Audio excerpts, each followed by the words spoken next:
All right, example 2, we're going to go ahead and analyze a box and whisker plot now. So if you look at example 2, it says the box and whisker plot shows the times that the students in gym class spent on an obstacle course. And you can see that there are 5 dots that go across the number line. We know that it's about time in seconds because it's labeled. You could have a labeling below it like it has, or you could have put time in seconds over here on the side. It doesn't matter, okay? And in this case, they don't have the numbers exactly above it because notice that the first dot lands exactly on 90. The second dot lands exactly on 110, excuse me, because they're counting by tens. The third dot lands exactly on 140, 150, and 170. So we recognize that they're landing exactly on those points, and so they didn't have to necessarily put a number above it. But when it's between, you want to make sure you label it. So if you look at the first question, it says, what fraction of the class spent 110 seconds or less on the obstacle course? Now first, it's asking for a fraction, which means I shouldn't be given a decimal or a percentage, okay? I should be given a fraction. So if I look at this, I'm going to find 110 seconds, which is right here, and it said 110 seconds or less. When we look at how many pieces the box and whisker plots breaks it up into, well, from the smallest value to Q1 is one section. From Q1 to the median is one section. From the median to Q3 is one section, and from Q3 to the highest number is one section. So there are actually 4 sections of data. That's why we have the Q1 and the Q3 in there. We talked about that earlier when we talked about IQR. So the fraction of the data, or the fraction of the class, would be how much fraction this first section is, because there's only one section to the left of 110. So we're going to say that it's about 1/4 of the class. If I went from the median to the left, it would be half the class. If I went from the Q3 to the left, it would be 3/4 of the class.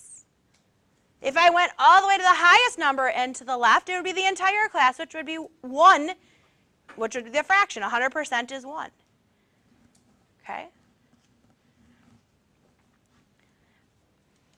Are the data more spread out before the first quartile or above the third quartile? So it's asking if the data is spread out more above or below the quartiles. Well, we remember the first dot on the left side of the box is Q1, and the dot on the right side of the box, far right, is your Q3, because the middle is your median. So if I'm going below the first quartile,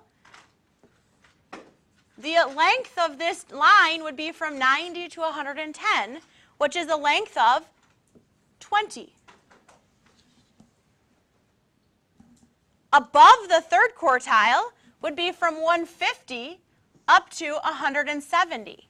So the length from 150 to 170 is 20. So it's asking which data is more spread out. So it's asking which data is more spread out, the below the first quartile or above the first quartile. Well, if they're both the same length, that means neither is more spread out. Both whiskers are the same length. So we're going to say neither, both whiskers are the same length, which does not always work out. Sometimes you're going to have one whisker that's really long and one that's shorter based off of how spread out or not spread out the data is. Now it asks us to find and interpret the interquartile range. I'm going to tell you, finding the interquartile range from a box and whisker plot is very convenient because all the finding of the median and the Q1 and the Q3 is done for you because they needed that in order to plot it. So remember, the IQR is simply the difference between your Q3 and your Q1.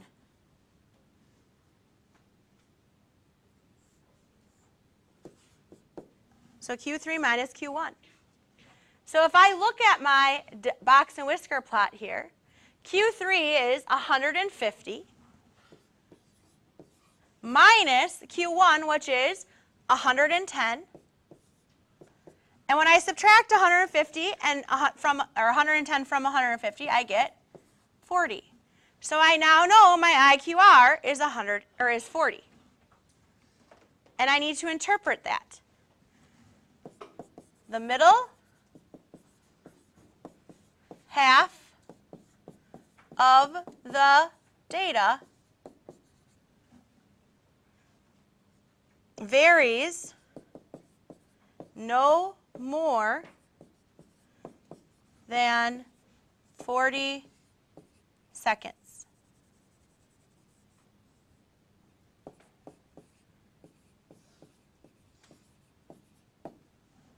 So here's my IQR, and here's my interpretation.